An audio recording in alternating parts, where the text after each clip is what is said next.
तारीफ करना सीखिए। खाना अच्छा या बुरा नहीं होता, खाना अच्छा या बहुत अच्छा होता है। खाना तो खा लिया और रोज खाते हो, वो बनने में क्या क्या लगता है ये भी जानते हो।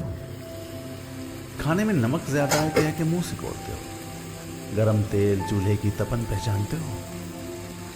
थाली रोज सजती है, नियमित समय पर रोज थाली सजती है। उस बनने से सजने तक की प्रक्रिया में बहुत मेहनत लगती है। कमर की अकड़, सब्जी वाले को पकड़, उस आंच की तपन